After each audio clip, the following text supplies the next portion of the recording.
Sandy, roll call. Sorry, Jeremy. Sandy, roll call, please. Councilmember Stacy Green. Present. Councilmember Kim Green. Here. Councilmember Bob Hall. Here. Councilmember Ken Palfini. I'm here. Mayor Susan Tavalero. I'm here. Thank you. Public business from the floor. Because this is a special meeting, because we didn't have it last Thursday, then we can only have comments from things that are on the agenda. At the time it's on the agenda, we will allow you to make comments too. So does anybody have anything? Well, you can't have a comment off the agenda. So you're going to wait till it's up on the agenda? You're going to have to think about that for a second? Okay. All right. So we will start with A, Shared Services, Fire Department. Steve, Phil, Kent, who's speaking? Name and do you need his address, Sandy? Okay, just your name. Okay, not your name. Good evening, Madam Mayor, honorable council members. My name is Philip Anzo. I am the unit chief of CAL FIRE Siskiyou. I'm also the county fire warden as well. I'm here to talk to you today about an agreement for service, a proposed agreement for service with Hammond Ranch Fire. You're probably wondering, why is CAL FIRE standing before you talking about Hammond Ranch Fire? That's the first question I'm sure I need to answer. So let me provide you with a little bit of background on why I'm here representing Hammond Ranch. So many years ago, the County of Siskiyou established County Service Area Number 4. CSA 4 was established to provide fire protection, structural fire protection, outside of cities and fire protection districts. That area covers the entire county. So the entire county of Siskiyou is covered by this CSA 4. And those areas that aren't established as fire departments with an established district or a city are eligible to be a part of that CSA 4. There are 4 departments that actually have a tax base and were eligible to be covered under the CSA 4 umbrella by the county. Those 4 entities were Pleasant Valley, Mount Shasta Vista, Hammond Ranch, and McLeod, the greater McLeod area outside of the CSD. Those departments have been operating on their own with their own budgets for many years, but just like any other volunteer department, they've run into issues with staffing. Staffing seems to be one of the hardest things to come by for volunteer departments now. So we've seen several departments merge and actually have dual positions where some are paid and some are volunteer, and they're seeing success with that. But we've seen some volunteer departments, their staffing levels drop down to minimal levels. It's where they're actually thinking about closing doors. Hammond Ranch is no exception to this rule.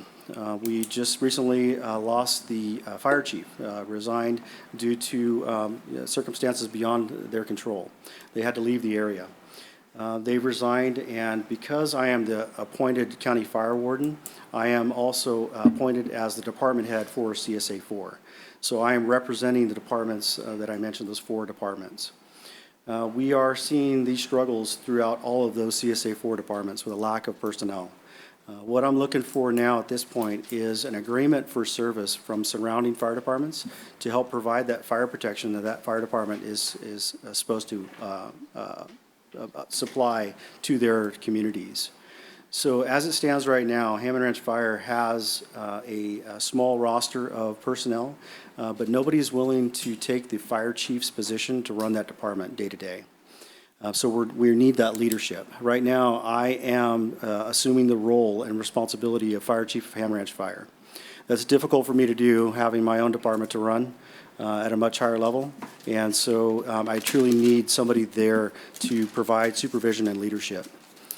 What I propose to you is an agreement with the City of Weed to provide that service on Hammond Ranch's behalf in exchange for funding, basically is what it comes down to.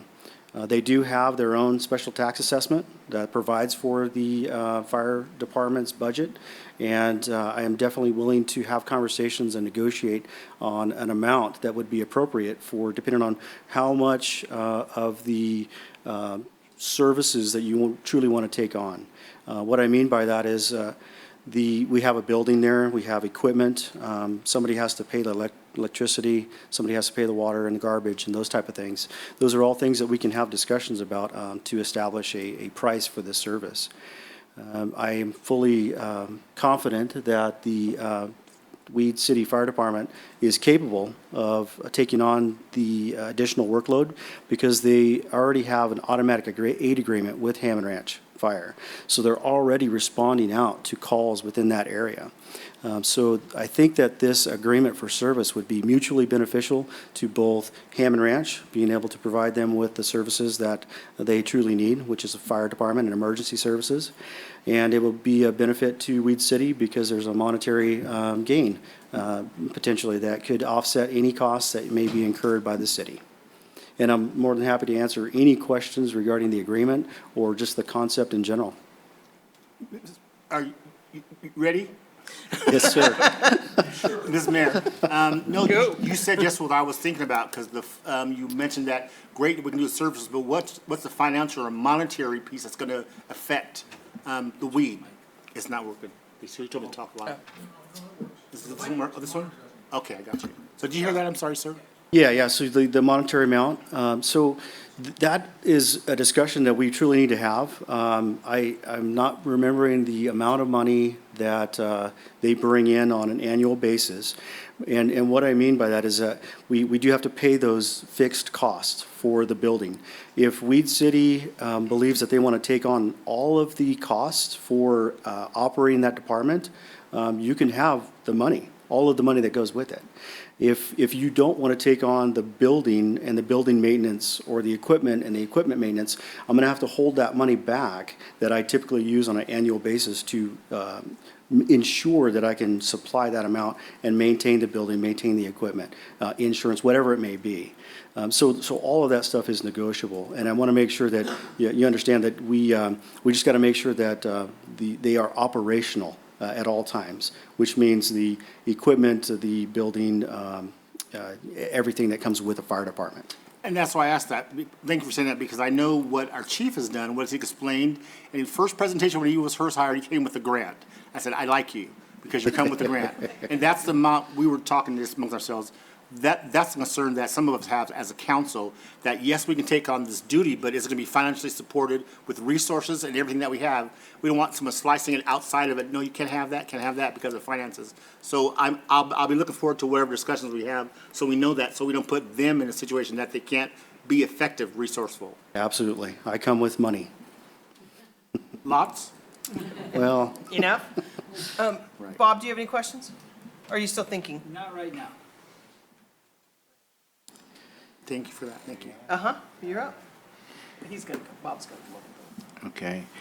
Well, I think Stacy introduced the first one, what is the dollars proposed, but do we have specific amounts as to revenue and specific amounts to expenses already set in some sort of balance sheet that we can inspect? Or, not myself certainly, because I wouldn't want to be in control, but at least our finance and our fire department. absolutely. I have a draft budget sheet that I unfortunately did not bring, but that draft budget sheet does detail past expenditures and budgeted amounts, and to show the operations that were currently occurring at that location. Okay. Can I tag on your question? Isn't there a different philosophy of balances, how things have been done between departments? Every department's not the same, right? So we don't have an idea, well, I don't, but is there an idea out there or a thought process that things are done a certain way? I'm kind of tagging on to his question, made me think about that. Yeah, and in that budget sheet, it does detail all of costs. It costs of workers' comp, it cost of insurance, and costs for fuel, training, personal protective equipment. All of that is detailed in this cost estimate and budget sheet, which shows what we have been spending in the past previous fiscal year. So I can show you that amount, and I think it's only fair that you see that, to see what our operating costs are. There is also a reserve that's being created with any additional funding so that they can provide equipment replacement in the future, because we all know how expensive fire equipment can be to replace once it reaches its end of service life. So those are all considerations that we need to have those discussions about. Is there any huge cost that you think now, as the warden of everything, that you can know what's not there, what needs to happen to be effective? Because I don't know what the setup was out there. I don't know what was needed, and I know what we have. We go through it every year, and we go details. I know, I'm learning what type of trucks we need for our residences. I don't know what's out there. Do we have anything that's huge coming down the pipeline? I don't see anything that would be an excessive expenditure, and I've had a conversation with the fire chiefs about that, because there is a concern about taking on the responsibilities of a department and those potential liabilities if things weren't appropriately cared for. And so my promise is that if there are expenditures that need to be made for, let's say, personal protective equipment that needs to be brought up to a certain standard, I would make sure that that came out of the Hammond Ranch budget, not out of the exchange of dollars that we're talking about for the agreement for service. There would be a separation there. Thank you for that. Yeah. So if I can continue, do we have, was one of the biggest conflicts the payroll amount before it was all kind of shut down or looking at being shut down? Well, the department is still up and running Okay. with me as the fire chief, and it still has the assistant chief and captains and firefighters. So it is still operational. And there was no payroll for those individuals outside of reimbursement if they were assigned to an emergency incident. So when they went to a fire for CAL FIRE or the U.S. Forest Service, and they received payment for that, for their services, then that money could be passed on and would be passed on to the personnel that were on that piece of apparatus. So there is not typically a salary because it is strictly a volunteer department. Is any of that revenue, I think it's typical with everybody, part of that revenue is for the employee, but part of the revenue is also for the jurisdiction, right?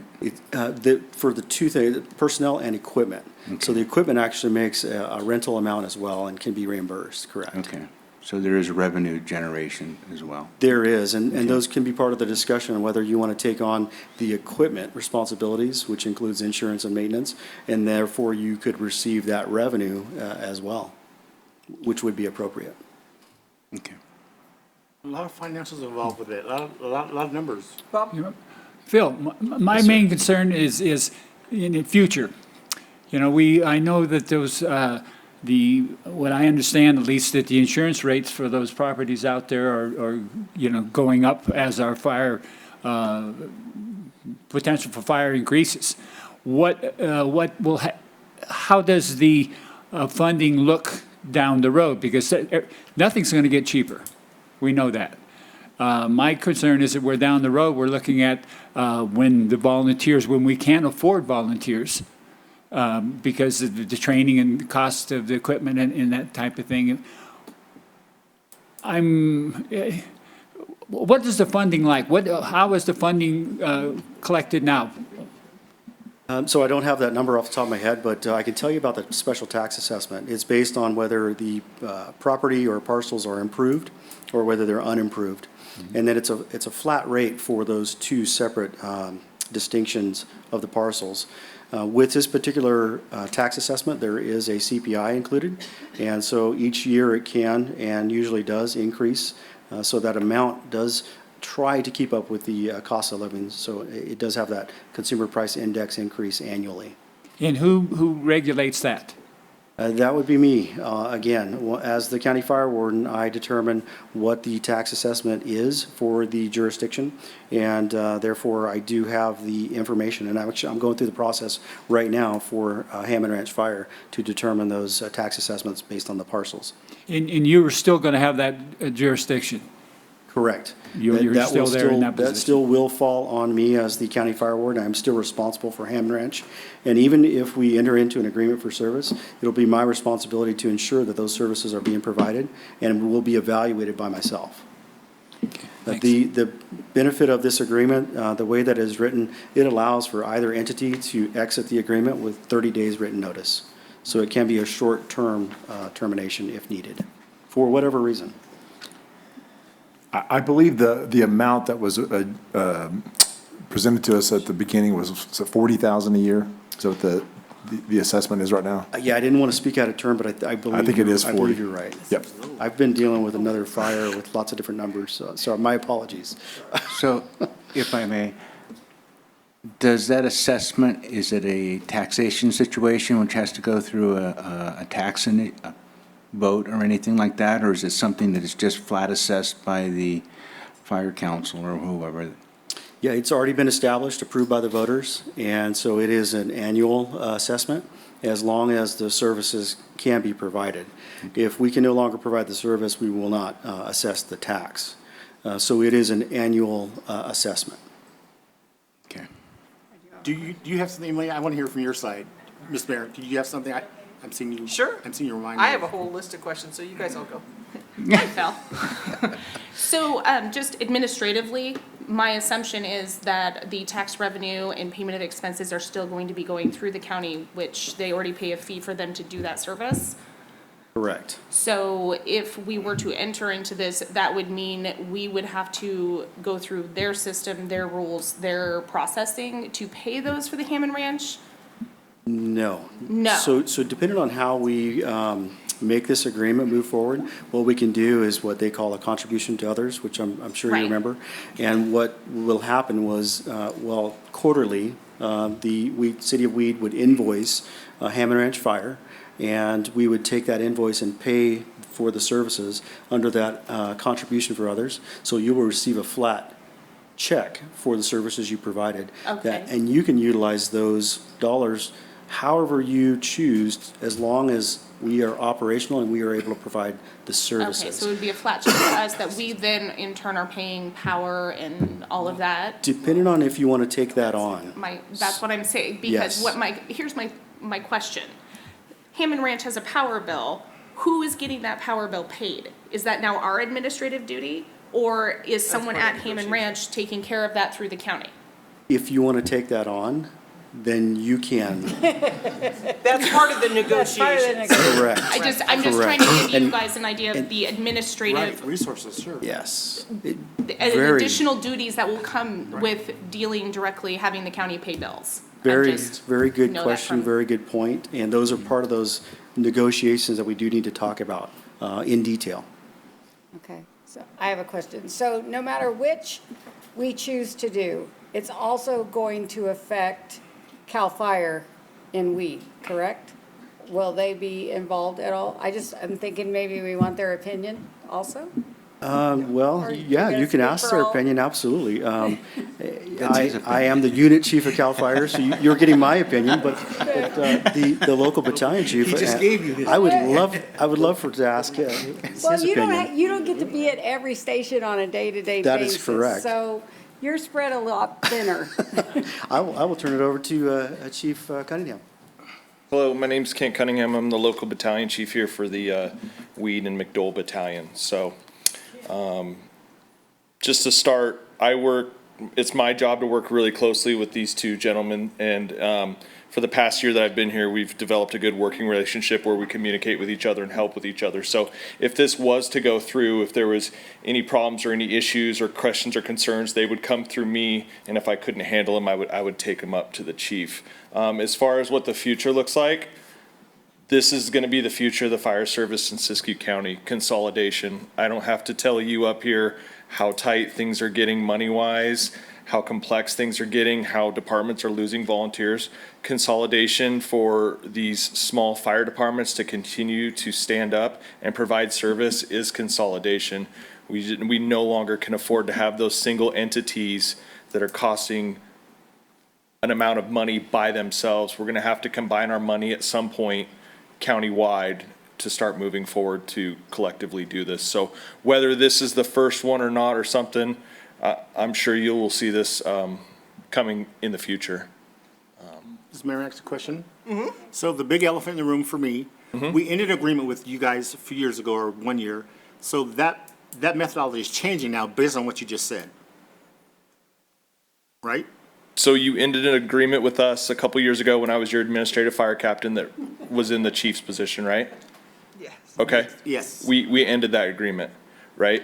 So there was, boy, I don't have all night, but there was some reasons behind that, but I think what you found is that for the amount of money that you were paying CAL FIRE to have me in there, you were able to afford 2 fire chiefs for what one person was trying to do to run the fire department. So it's a little, I understand what you're saying, but it's a little bit, in my opinion, apples and oranges, just a little bit. I I just mean, we want to be honest, Yeah. and be transparent. Absolutely. And not pull any things, I mean, I appreciate you there, you're very instruction and informational for me to learn. So I'm saying, okay, coming back, what's going to happen now when resources change and the question about resources for how bill will be paid, I mean, those are just one of the list of things. So I just want to ask the question so I don't have to worry about it. yeah, I absolutely. appreciate your honesty, thank Yeah. you.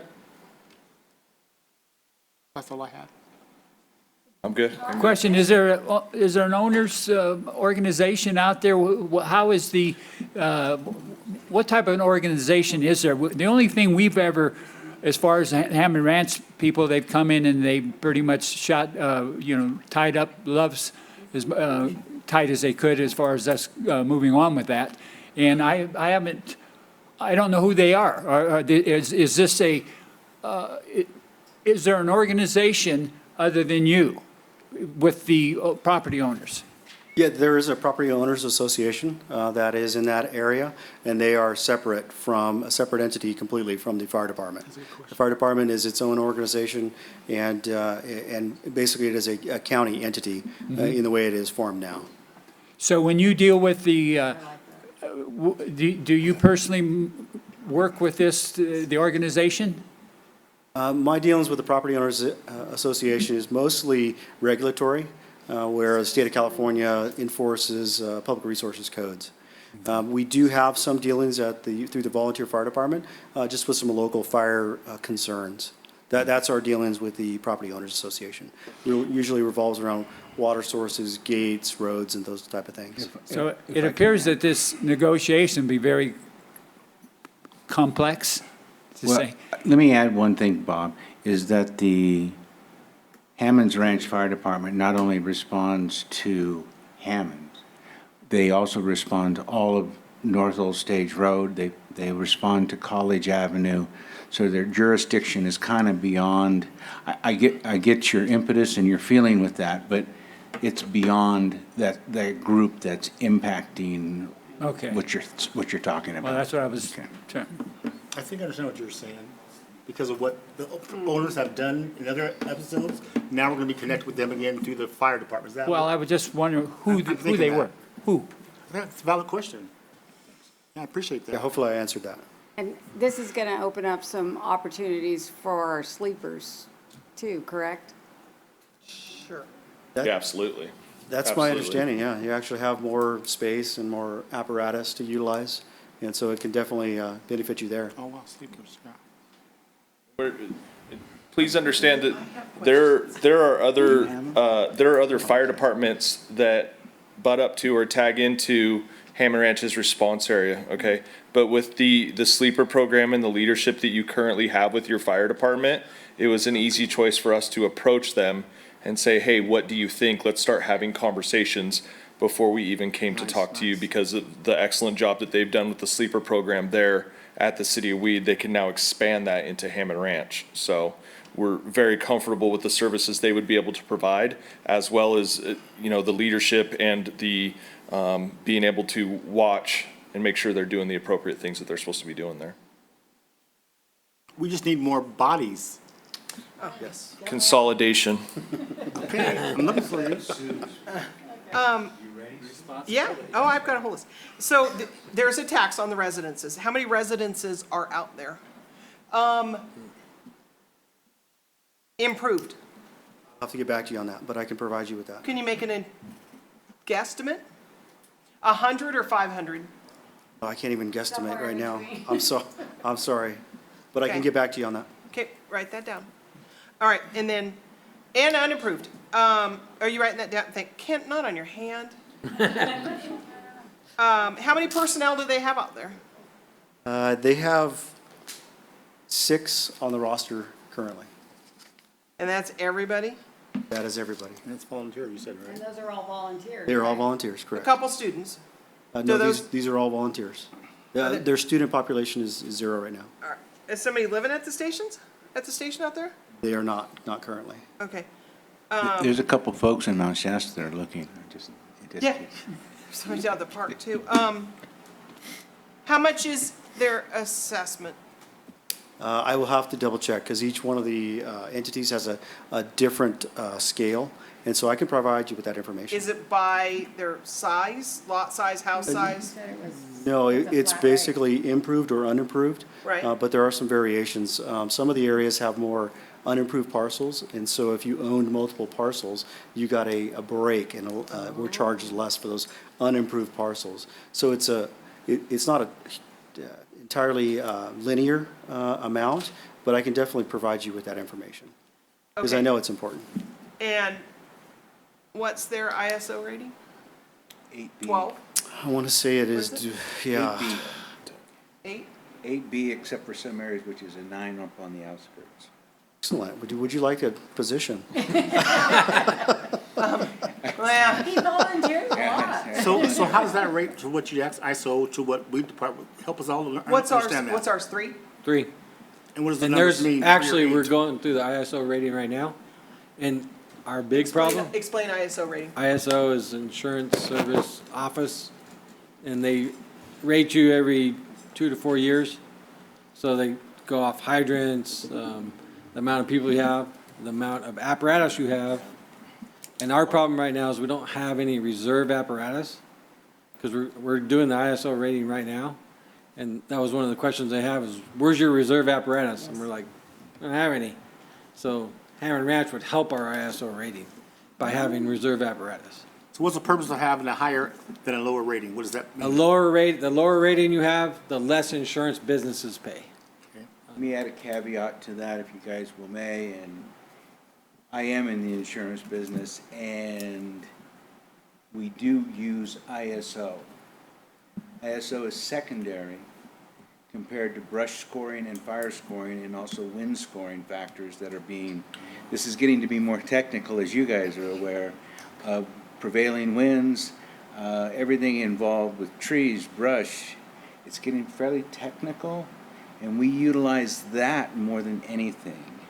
Fire departments are a secondary look now. Yes, we like water because you get your fire line scoring in town is better because we have water and Fire close hydrants. apparatus. Right. As we get these fires on the outskirts, there's no consistent water source. There's, Yeah. They don't have all fire of those. hydrants. they don't have that. Fire hydrants are good. So, Will it affect ours? It'll improve it, If we take this on, it will improve it? yes, because we'll have backup apparatus. Okay? And All it right. should improve theirs also if they have us. Well, I it don't know will that keep anything theirs can with save 'em. intolerance. Yeah. So, Nothing will improve I it. did talk to ISO about Hammer Ranch, only because they, Asked you. we were dealing with Hidden Meadows, which is actually CAL FIRE's responsibility. No area. fire hydrants. No fire hydrants, but it's their area, so they go off, the amount of stations you have, the closest station within so many miles, and then how much water you can get on the fire. So they have a water tender out there, which helps us in Hidden unimproved Meadows? areas. No, At and Hammer Ranch. Oh, okay, I thought Hidden Meadows bought their own. So that consolidation of equipment is gonna help both. It'll help your rating, yeah. And, you know, when we're talking about budgets and stuff, we talked a lot about what we want to take on, what we don't want to take on. We don't want to take on any of the building at all. We don't want to take on the utility bills, all that stuff. We want to leave that with Chief Enzo and let him pay the bills. He gets them already. We just are looking at the people and apparatus only, is what Chief Carter and I would like to take on. And leave the building there. Well, I'm happy to hear that you guys have already done a lot of the, I guess, you're not really negotiating, but you've covered a lot of the topics that would be negotiated. We have Alright. had Do you have more several questions? meetings so already. Have you approached the district and why didn't they want to take it, or you came to us first? We approached all of the surrounding agencies, so Mount Shasta District was asked about this. And who else? It would be us and the district and that's it, right? Well, yeah, Yeah. yeah. So the city and the district are kind of one of your new, in the last 3 or 4 years, one of your new consolidations, where the city and district are now operating together, That, two separate budgets. that city. Correct, that Mount city, Shasta okay. City Yeah. and Mount Shasta District are Right. one of your first that have And there's no county district where all the consolidated. funds like Wairika or something that we could leverage, right? There's no county district. No, there's not. There is the County Service Area 4, but when it was formed to provide the service, but the funding portion was separate, and the funding portion did not pass. Just in general, I just knew from just school, we did elementary and high school, you know, you have a city, you have a county kind of supersedes the city and kind of helps out, but that's not the function here. In any agencies, it still puzzles me, I don't understand that. Yeah. When I was And in taught this that. case, it's the lack of funding. That is the issue. I understand that. But thank you for Okay. our questions answered, thank you. Yep. I'm all done. I make a motion to continue discussions if we need a motion. Just discussion item now. Yeah, It is, and so discussion. we don't even have to say that we want just continue it? Tim and Okay. Steve and To keep talking? to talk, not right now, but later. Yeah, we can We come beat back it up on All a, right, with a follow-up. okay. Thanks, Bill. Thank you, Thanks. and we're more happy to bring you back those answers soon. thanks, Okay. Phil. All Or right, thank you. Or you can send them to me and I can forward them to them as well. Excellent, we'll Yep. do that. Yes. Thank you. Thank you for your time. Thank you. See you later. Welcome back, Ken. Yes, thank you, sir. Who knows when to talk tonight? Okay, item B, feasible fix for feral felines. Say that again, please. Feasible fix for feral cats. Felines. The Cause F. Sandy thinks she's funny.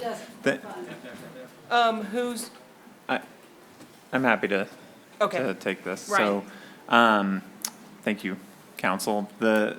As you know, the last two meetings, you've received public comment regarding potential fixes to potentially adopting an ordinance to address feral cats, feeding of feral cats. And so this is a presentation, a discussion item to seek your direction regarding whether the city wants to move forward, potential options for addressing feral cats and feeding of feral cats. Before I begin, there has been was a question raised before about what the definition of a feral cat is, and I think it's worth noting it's a loose definition. There's nothing in state law that clearly defines a feral cat versus, for example, a stray cat.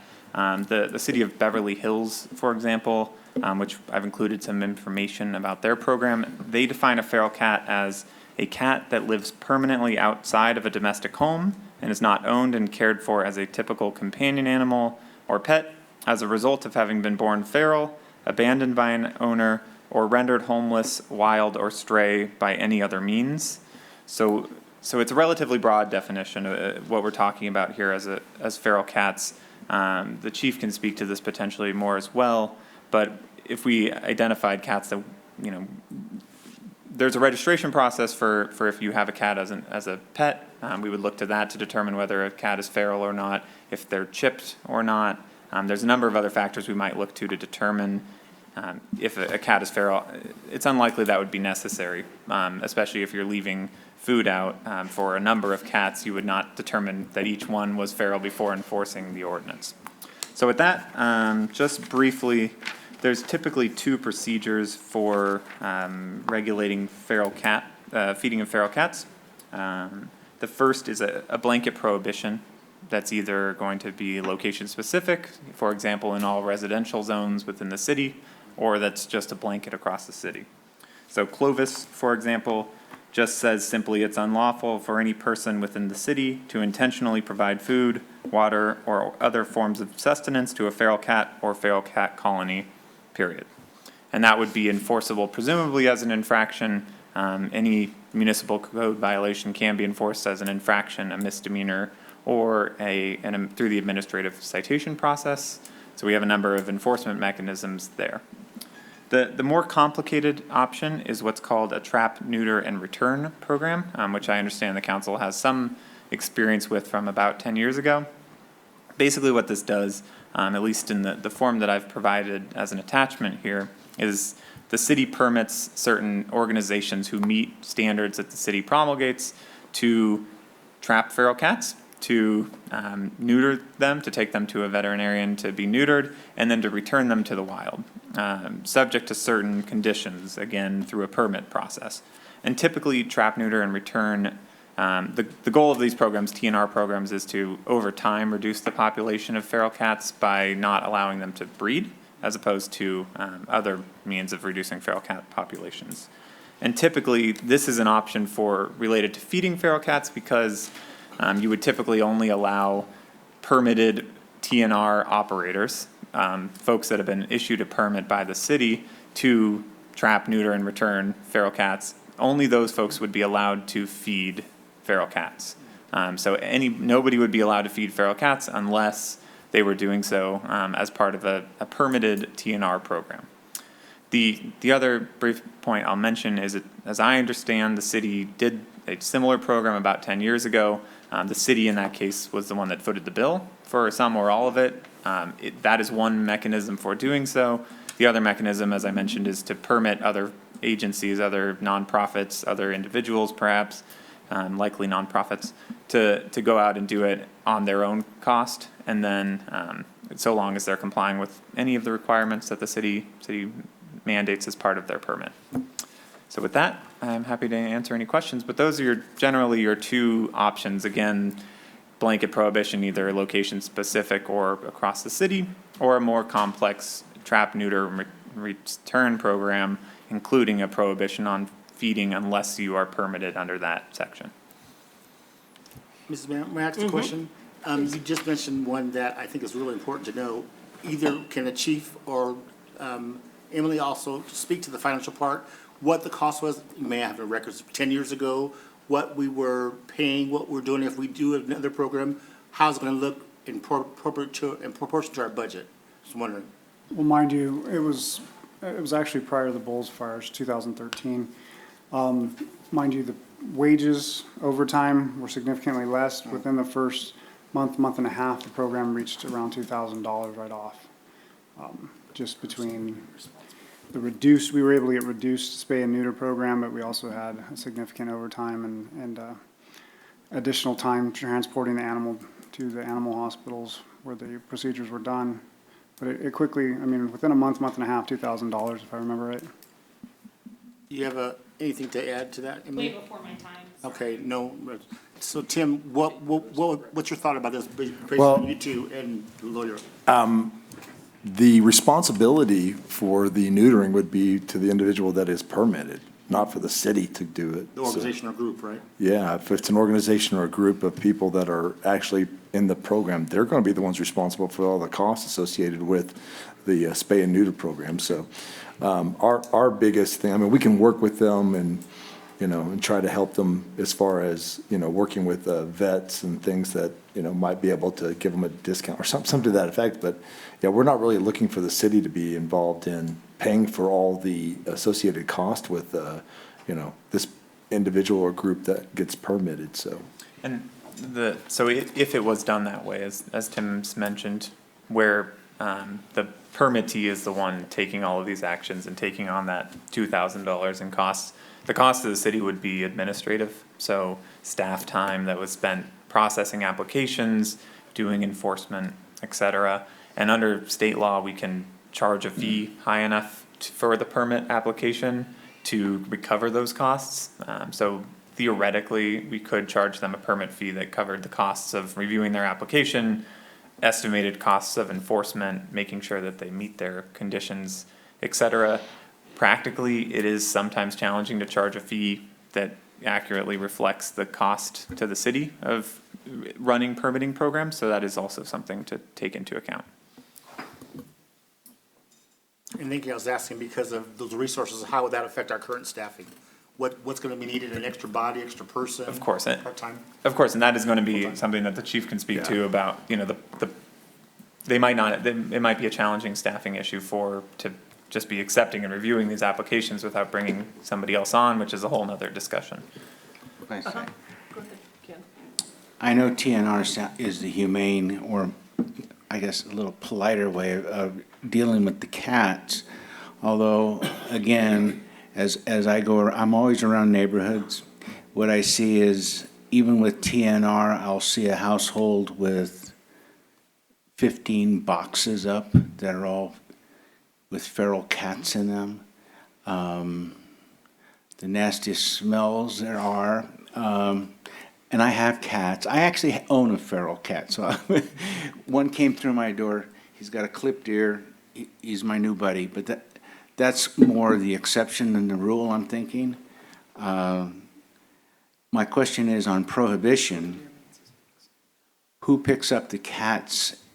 Because what I'm feeling is that people are tired of all the cats. I don't see TNR as reducing the number of cats as nice as we would want to be.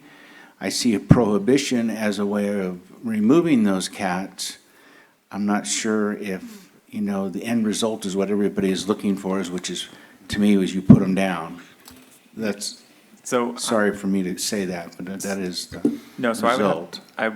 first, I'm a dog person, so I'm not a cat behavioral expert. I'm happy to show you lots of pictures of my dog, but and I try to work her into every meeting. Anyways,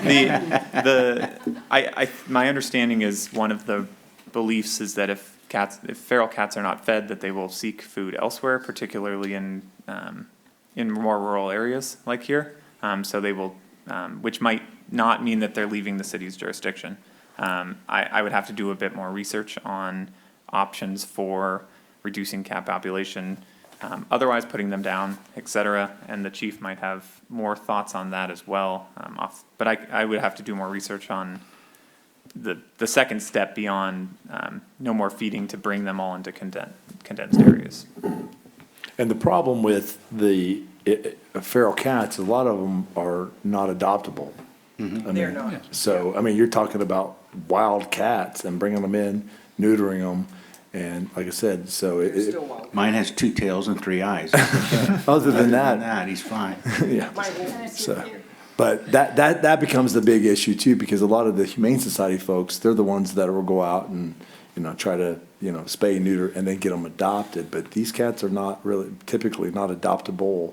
So, they're more, like I say, they're a wild animal essentially, so. Yeah, and that will always be an option, as the chief has mentioned before, that the folks can always pick up cats and bring them to the shelter or to the Humane Society.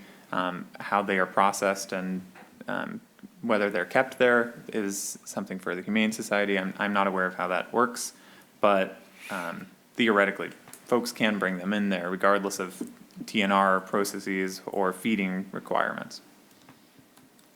Maybe a question I think is understood. We're doing this because the concern came from citizens of our city saying that there was concern about feral or stray cats, whatever. So our solution or response is to put a possible ordinance that addresses that. Is that correct? Correct. So the issues were raised by a few members of the public, and council requested that we bring back its options as far as feeding or ordinances that address feeding of feral cats specifically. That's what I thought it was. Do we have anybody in the audience that has anything to say about any of this? No? Yeah? Okay, come on up and name and address.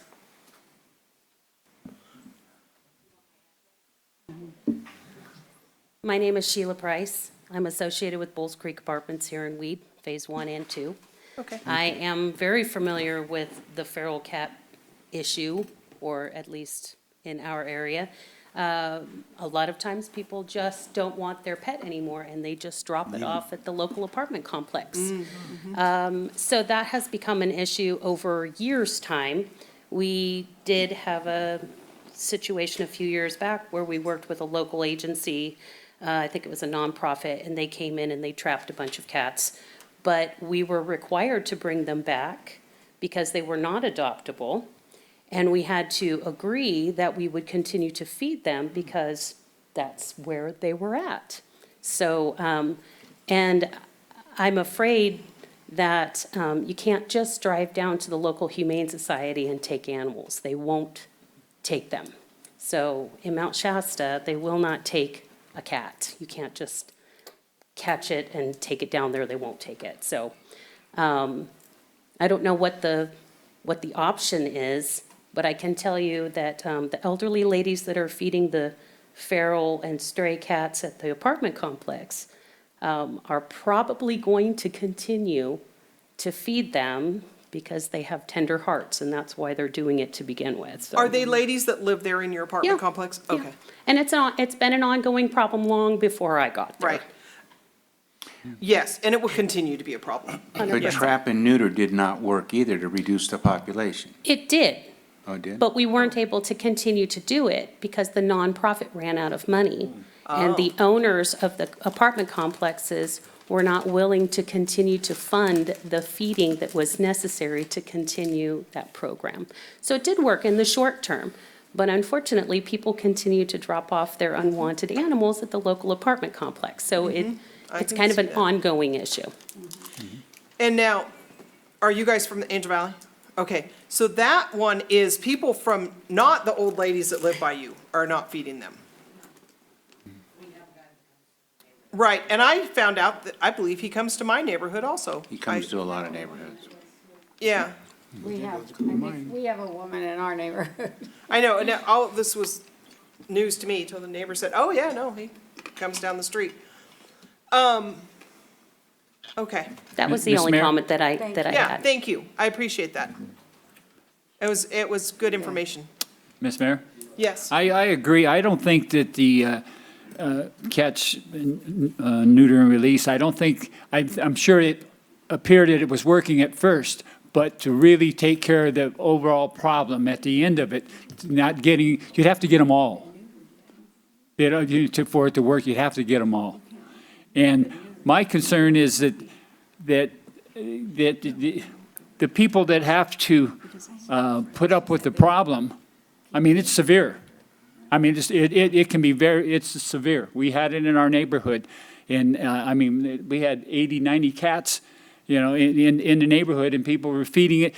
You know, it's myself. I don't think there's anything.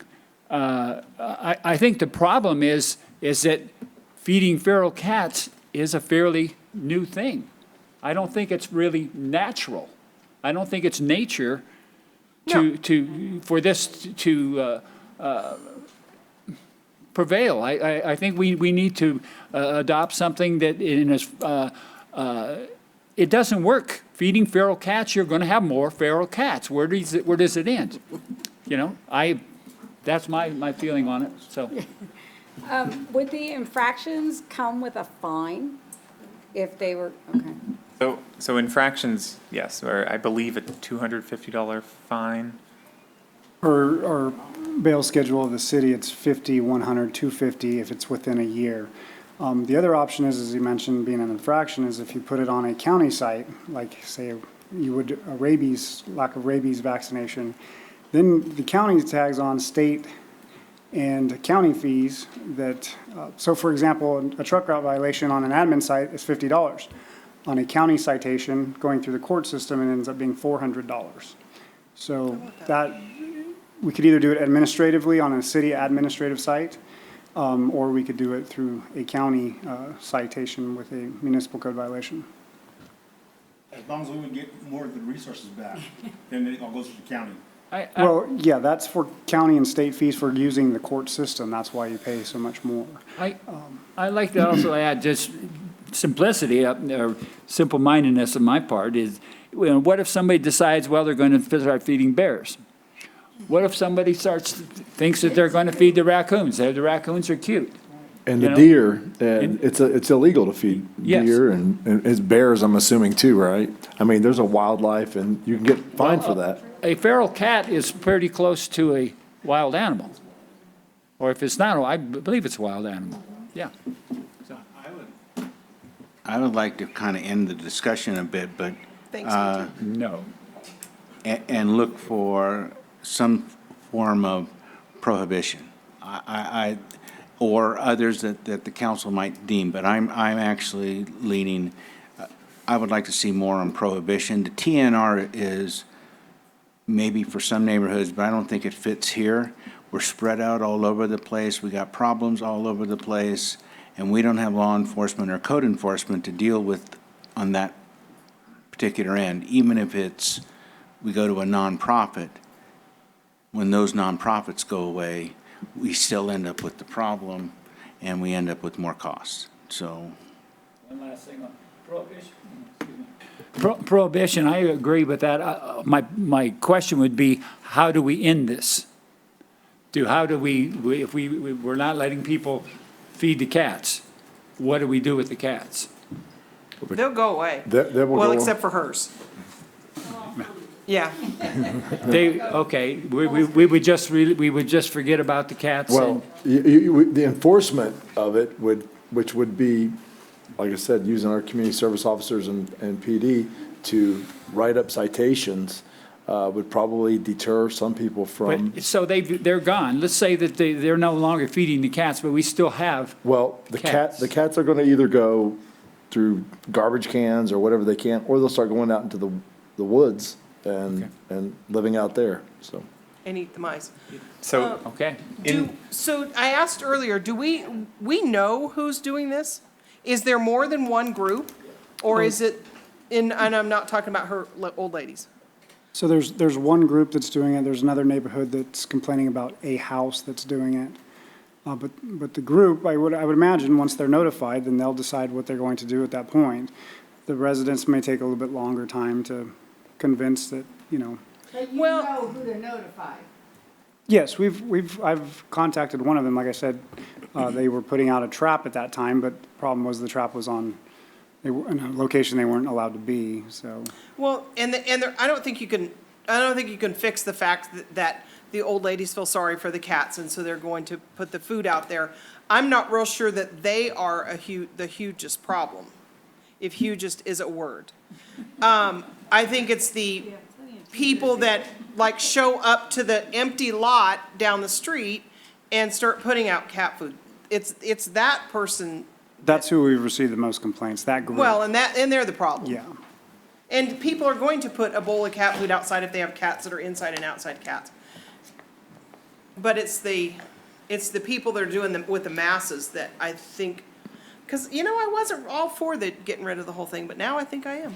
Yeah, we've got a couple folks down the street here by the railroad that I've seen out there just dump bags of cat food out there. Right, yeah. So, So this ordinance that is here, sounds like we are not gonna look to do anything with it tonight.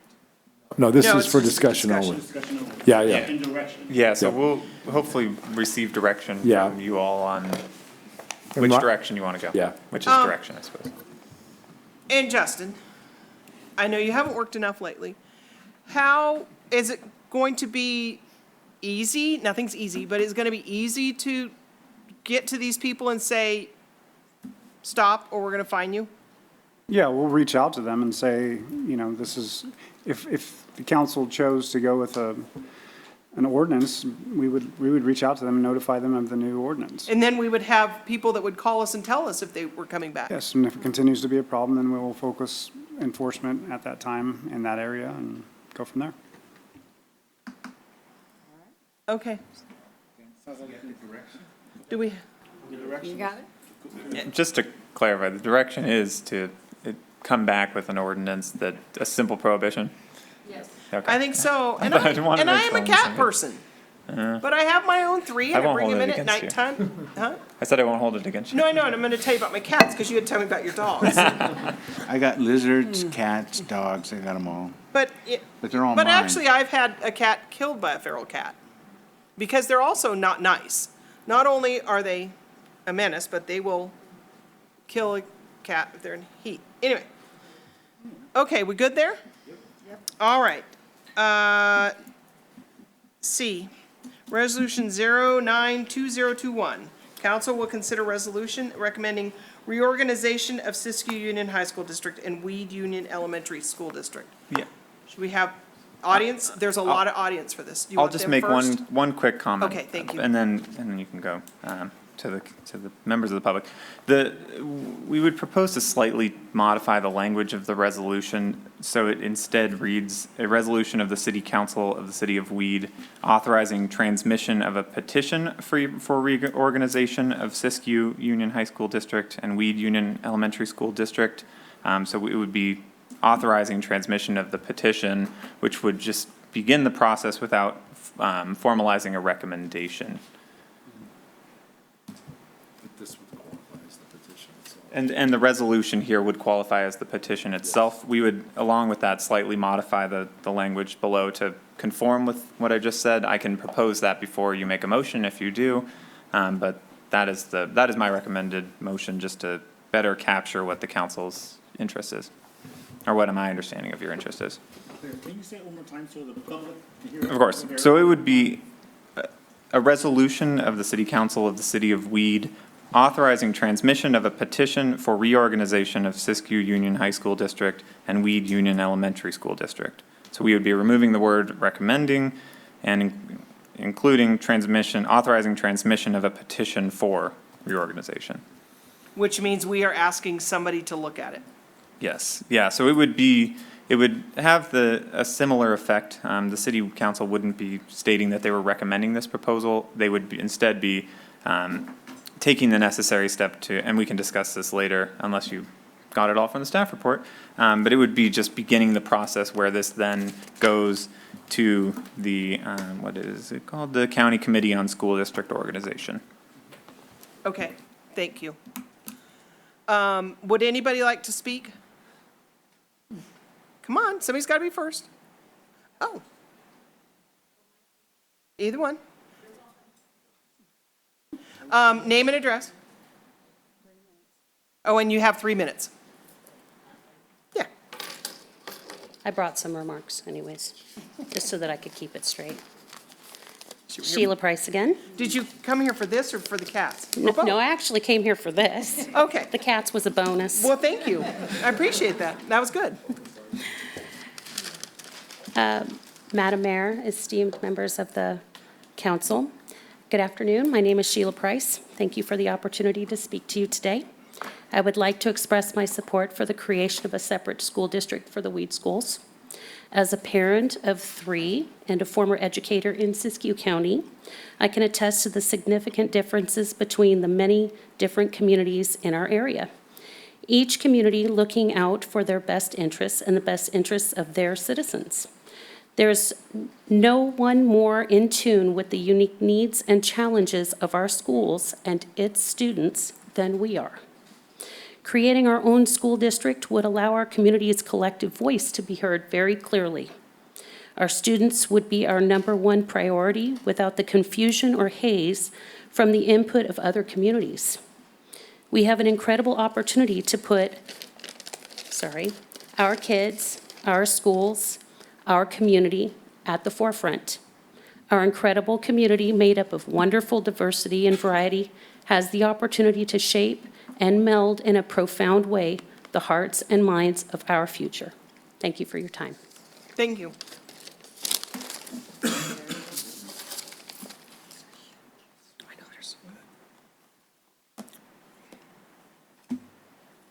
Anybody?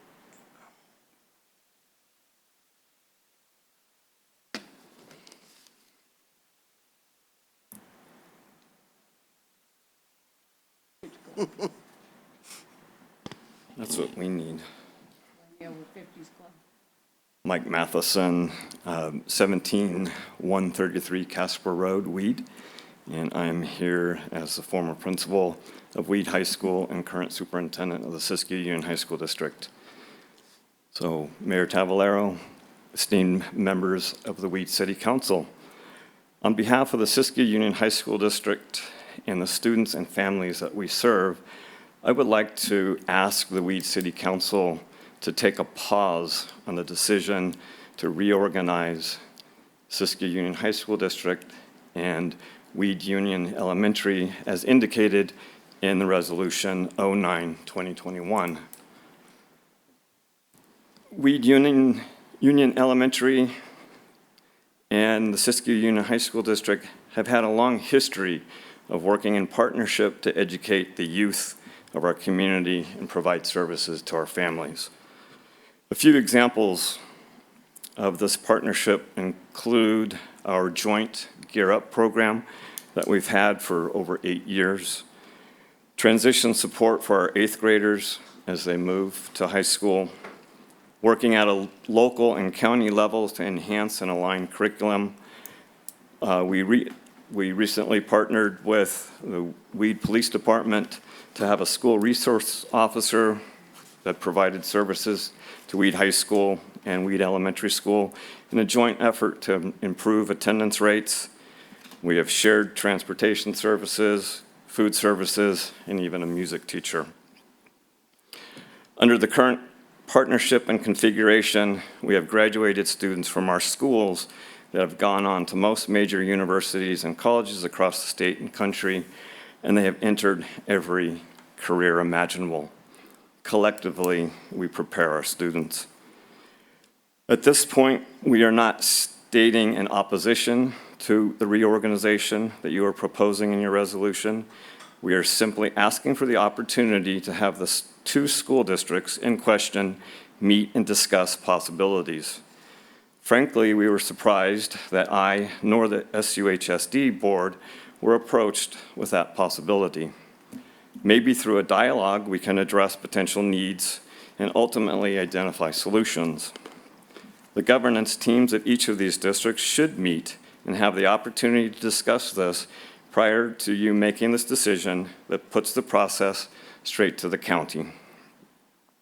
District reorganization is a complicated process that requires the reconciliation of all aspects of the educational system, from the classroom experience for our students, leadership, finance, property, debt, and the bargaining unit contracts. Please allow and encourage this process to happen at a local level by suggesting that the two districts get together first, and then, if necessary, proceed with the resolution at a future date. The history of this partnership deserves that opportunity. Thank you. Thank you, Mike.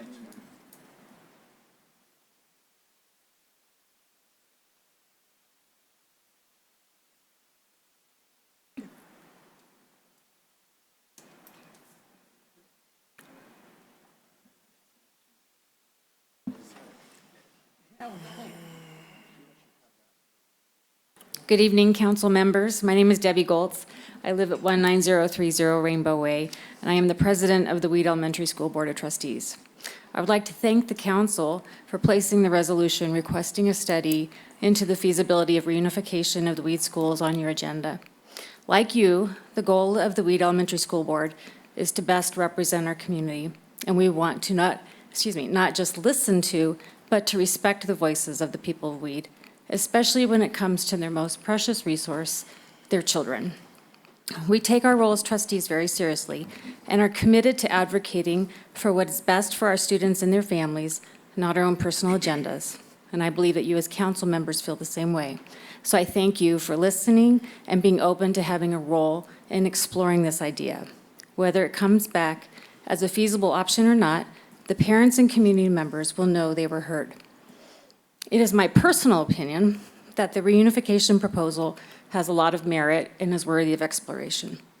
The opportunity to consolidate and share services, such as transportation, food, and business services, which we did used to share and no longer, as well as operational resources, will definitely result in a reduction in expenditures of taxpayers' dollars. But for me, while I would appreciate any financial benefit to a new district, the focus is always on student achievement, and would this result in a better educational experience for the students of Weed? I believe that students will benefit from district-wide K-12 collaboration on a regular, consistent basis, continuity of curriculum and instructional practices, and consistent behavior expectations and interventions. I believe that continuity of social and emotional wellness services is exactly what our community so greatly needs. I believe that for its staff and faculty, a unified district would be in a better position to offer competitive salaries and benefits, and more importantly, classroom and facility resources that would improve their workplace and working environment. I do want to be clear, these are my personal opinions and not of the school board. The school board's position is that we are open to learning more about this process and hearing what the voters want for their schools. We know who we represent and how we got to these positions. So again, I thank you for your time and consideration. I also hope that the conversations we share about our community schools are not over. There are some amazing things happening at Weed Elementary right now. We are growing in student, our facilities, as you've seen. We have amazing leadership right now, and I really would welcome you to come and visit. I hope that the city council will take a renewed interest in supporting the schools in Weed, and that the schools will return the favor by supporting the council. I already know the mayor and I work well together, and I'm looking forward to more opportunities in the future to build up our community and support our children and their families. Thank you. Thank you. Oh, look at that. Good timing. May I just add for anyone who goes, being here since I was 5 years old, I'm excited seeing the building at the elementary school. That's exciting for me as a little kid, and I'm a little older kid now. But when you mention that's a spark that Kim and I talked about when we were here younger. We've grown up in the school systems here. It's something. Anybody else from the audience?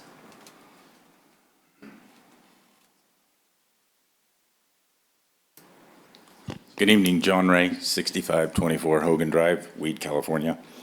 Thank you for this time and for this consideration, and I do appreciate Superintendent Matheson's words. Being a former Cubby Cougar, grown up here, Stacy is older than me, so's Debbie. But growing up, having Coach Hall, and all the different experiences with there is truly a history here, and I can appreciate that history. What I have come to respect being involved in the education system and being involved in small rural schools is the more outside influence, the less of a local decision happens.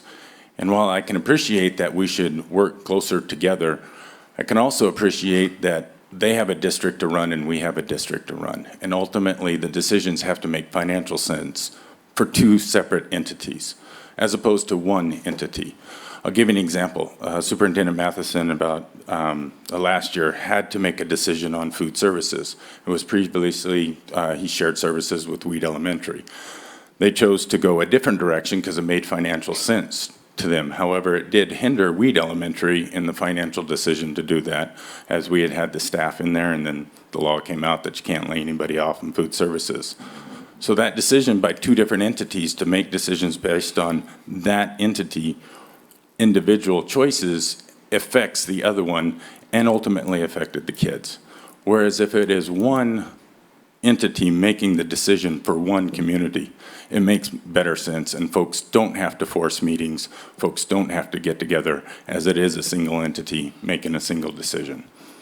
So I think it's prudent for us to at least investigate this and have it looked at by someone outside to give us the numbers, to hold the public hearings, to see what the public truly wants.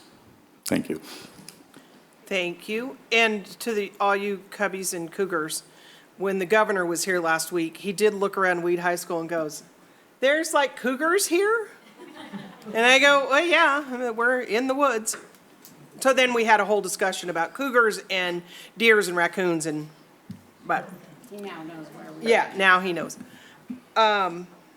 Anybody else? Okay. Do you have anything else, Ryan? Oh, only if things need explaining, but I assume. Okay. Mr. Mayor, I'll start. I think we're talking about opinions. I have to agree with Ms. Goltz and Mr. Ray, but I also think it's real important what Mike was talking about is getting the public involved in this. Somehow this has been placed on the council here as if we were making this decision or we were endorsing this or this was our idea. This is not what has taken place. What's taken place is this is the avenue that this can be done, and somebody has handed it to us. I'm agreeing. I think, I believe that what we need to do now is to, as Ryan was talking about, having a group of people start the petition. Start a petition. Can you explain that again? Yeah. So to expound on what Councilmember Hall is discussing, under Education Code 35721C, there are basically two ways of it for reorganization to occur for a jurisdiction of this size. The first is before us now, which is have the city council approve a resolution like this. The second is to have a petition signed by at least 10% of qualified electors in any district. So that would be 10% of qualified electors. I'm not terribly familiar with the education code, but likely 10% of qualified electors from one of the two districts. So they could create a petition and submit it to the county, and then the county county committee on school district organization would hear the petition just as they would hear the petition from the council. So to recap, because I said that in a very long-winded way, either council can do it, or a petition of signed by 10% of qualified electors from one of the districts. I like the 10%. Well, and it's 5% in a school district with over 200,000 pupils, so we can eliminate that one. Yeah. My question to the two superintendents, what is it, does either of you have a guesstimate of what the number would be of 10% of qualified electors in any district? Obviously, if it was Siskiyou Union, which takes in 4 communities, or is it 10% of the community that's asking? Did I make sense? Yeah, nice question. I mean, is it 10% of the weed community? Or?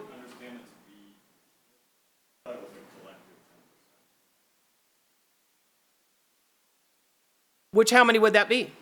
So now you're talking 1,000 people that vote in Mount Shasta, and I'm just guessing this, and probably 1,500 that vote in the Mount Shasta, and probably 1,000 here, you're talking, and I don't know how many are in Happy Camp anymore, and McLeod, which there's only 40 people there.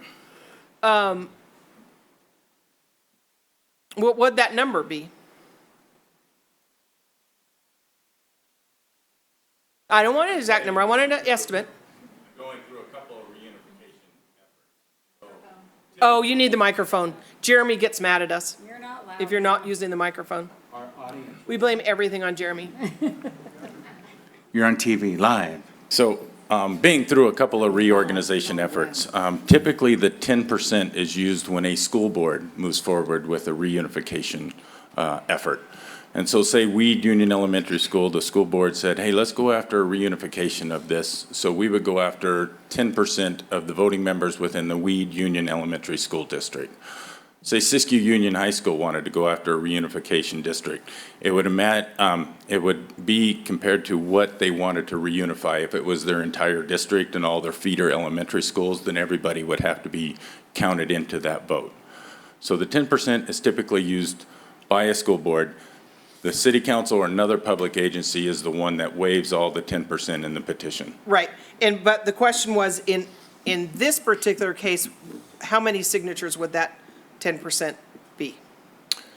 So basically, you guys are just authorizing a petition. So our school board would have to take action to say, hey, we wanted to go after that, and then it would just encompass the Weed Union Elementary School Okay, District. so if we said, we don't want to be in on this, Correct. it would be just the Weed Elementary School District, your 10%. If the board wanted to go that way, Okay. correct.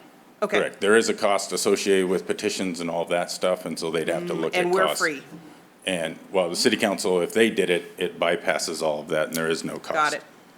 They bypassed the cost to the county. And that was the purpose of being introduced that way. Honestly, that's what I thought. Is that correct? I'm sorry, Stace? That's why it was introduced that way, so the cost would be taken care of. Yeah, it's not. Yeah, it was introduced that way because we were receiving a number of, how come we can't be this way? And we said, well, there is a cost associated with it. We're not going to do it.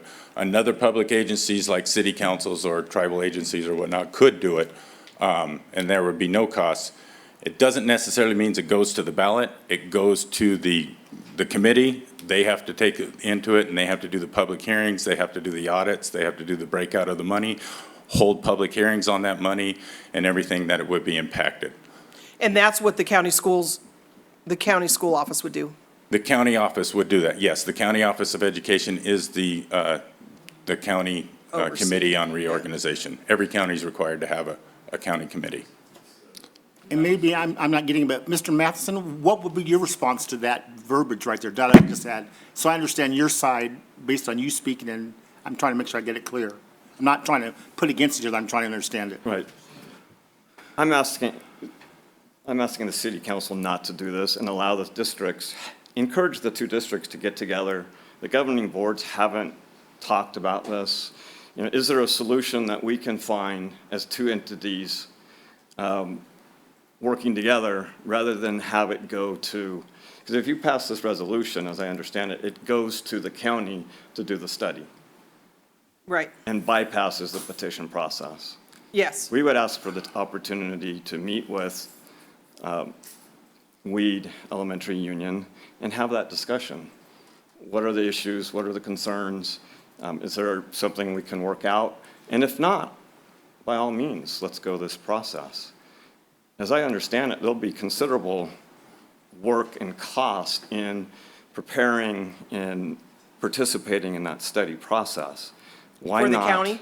at the county level, why not have some discussions ahead of time? Hold on. for that. Wait, Mike, I have a question. So what happened 12 years ago when Happy Camp wanted to do, when they wanted to combine their two schools? Right. And the district, did the district do this study? Because the, No, it never went to that place. That was my first year as superintendent.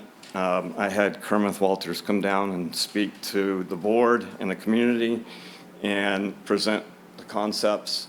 One of the statements that was made was that most likely it would have to be a consolidation of all of the community schools downriver. downriver, and there was opposition to that process from the smaller schools such as Syed, who appreciate their autonomy. So that research was not done in the county level? It never went to petition, nor did an entity such as the tribe. They could have passed the resolution, so no entity took it up. It was just Happy Camp Elementary's board that wanted the discussion? No, it didn't even get, it was a few community members that were starting the discussion. Okay. And it never gained traction. Because I remember Mr. Guerra being there and Yes, saying it the was money's not there. Mr. Walters and Joe Guerra. Right, okay. I have a question. So you said the cost goes to the county, but is the county somehow going to put some of that cost on you? My microphone's on. I don't know exactly what I understand is that there'll be work at each of the district's levels to provide necessary information in order to produce the study. So that's more cost to your staff. That's what I understand. Okay. Yes, please do. I would like to state, first of all, I'm not adverse to any kind of combination of those districts. I do believe we're a little bit early on these requests. So far, just in some guess numbers, we've heard from about maybe 8 people out of 800. I'm just guessing on student population and people that have come before us so far. I don't really consider that any sort of consensus in order for this council to even kind of act or react other than to ask some questions. I don't see any effort or at least any proof of an effort saying that, hey, we have 74 parents that want to take a look at this. I'm getting 8 out of 700 or something, some bulk. I don't know if it's fair to ask this council to make some sort of recommendation. I also am hearing that there has been no conversations from existing boards to combine this, actually from both. Right, that's So I'm thinking you're asking us to kind of forward some, I'm thinking not cheap costs onto the county to examine this when nobody in our community has taken the effort to give us anything that we can sink our teeth into as far as where is the pulse of our community. I don't feel a pulse of my community here. I don't know if anybody in this room can feel that pulse at all.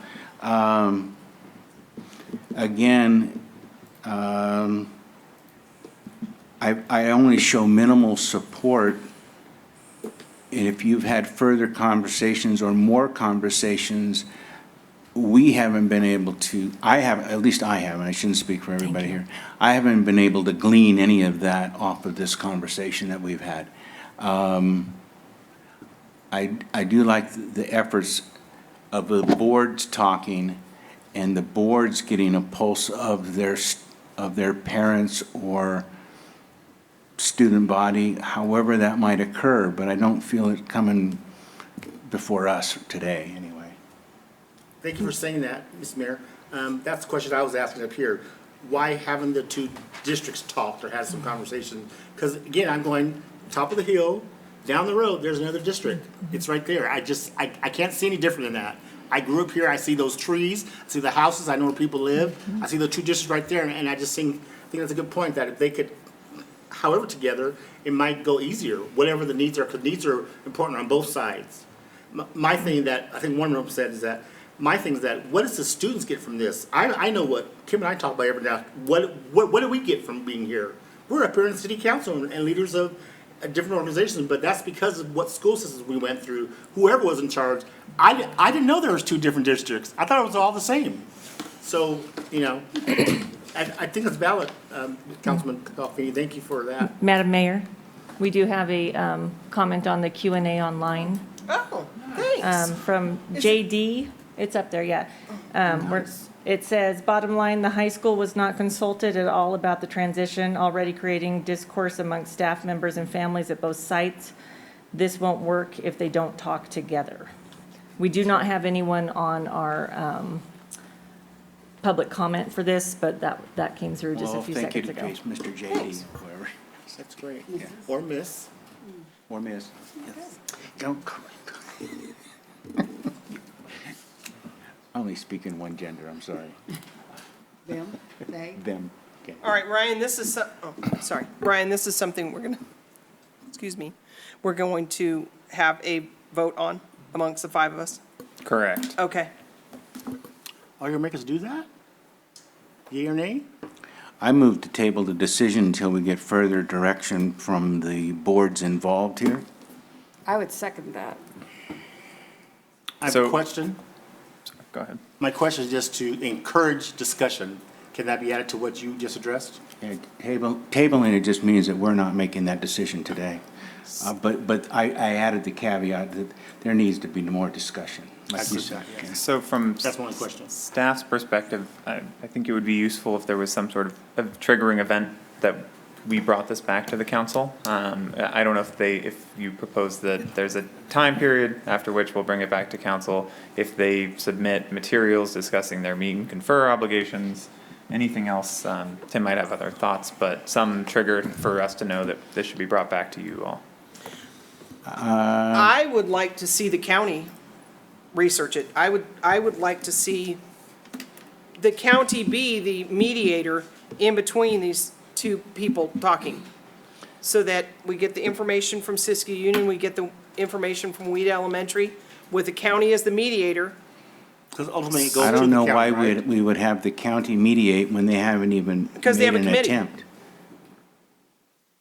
Because they have a committee, where, wasn't just looking at that. They have a committee that does that, And they're the final, county committee. the final decision-making piece of this whole item, right?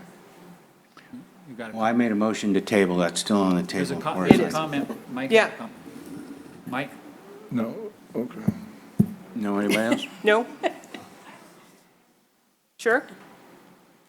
You have to go Yeah, through Jeremy that. wants you to. And then we got the motion on the floor, so we address it. Okay, just to be, Robert's Rules of Order here, there's a motion and a second. So we can't let her talk? Usually only the discussion is among the council. You don't Okay. start calling back up individual. I'm Sorry. sorry, I'm sorry. You walked all the way up there, I apologize. Sit closer. Thank you.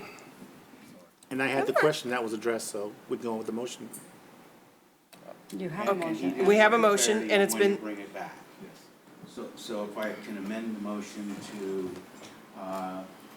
60 days from now, I'd like to amend the motion to table the action for 60 days when both parties have had a chance to meet and confer with their boards.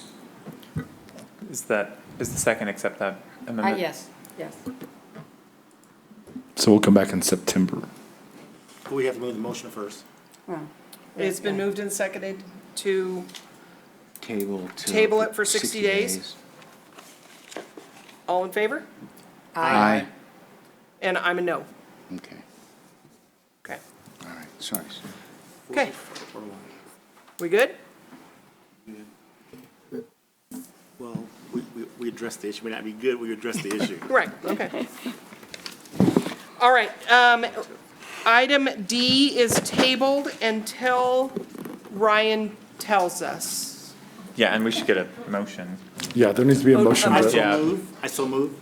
There's a motion, is there a second to table A for? second. I'll second. It's been moved and seconded to table, agenda item D. All in favor? Aye. Any opposed? All right, resolution 11, 2021. Oh, use of city logo. Yes, Madam Mayor and Council, tonight, you have before you a policy that has been created by our city attorney and with some direction from myself. There's been some discussion. We had the logo for the city created, and it is now officially trademarked, copyrighted, and there was some discussion as to who and where can this logo be utilized.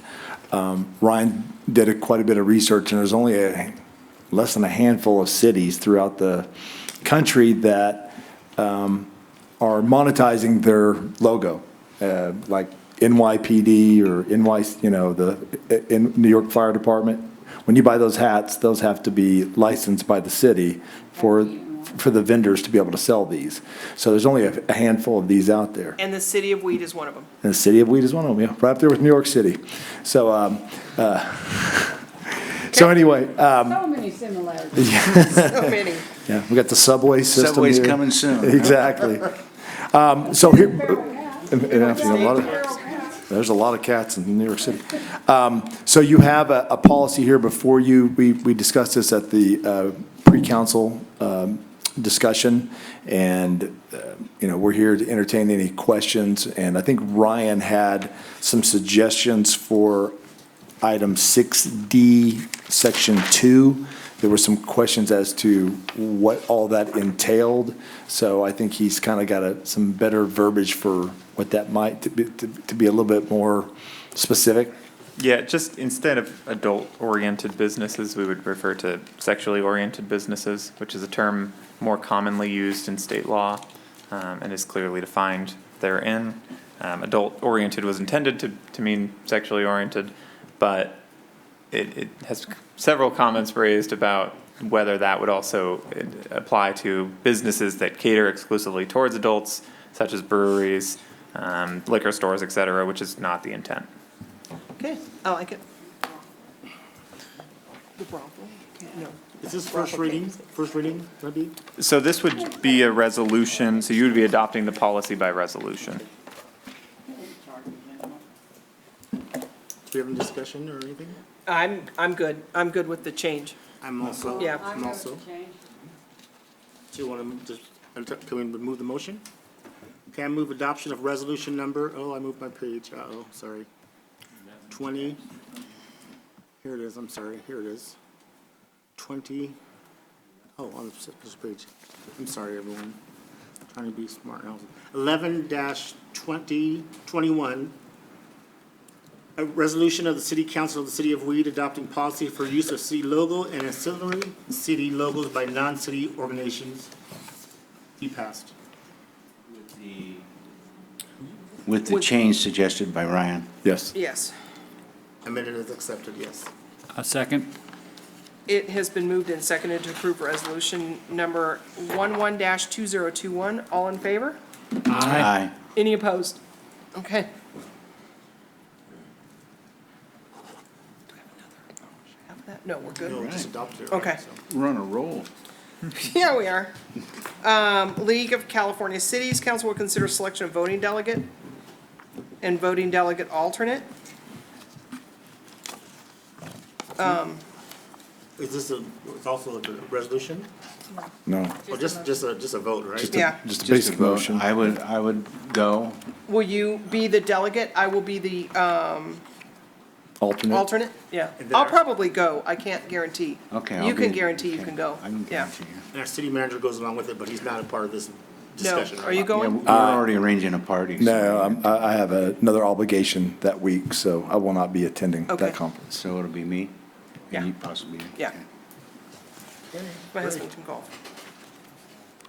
Do we have to vote on that? Yes. Brian? Yes, yes, you Okay. have to vote. Okay, Do I I'll have to make a abstain? motion to send Ken as the voting delegate and Sue as the alternate voting delegate.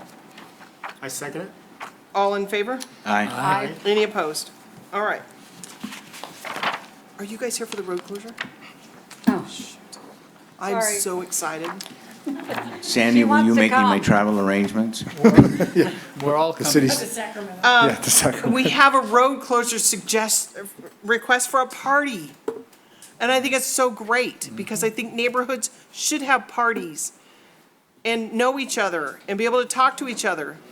You can come, I think, even though you don't, do you live in their neighborhood? Okay. I'm coming, I'm coming. Yeah, I was excited. I love parties, but I like neighborhood parties. And I think it's a great idea.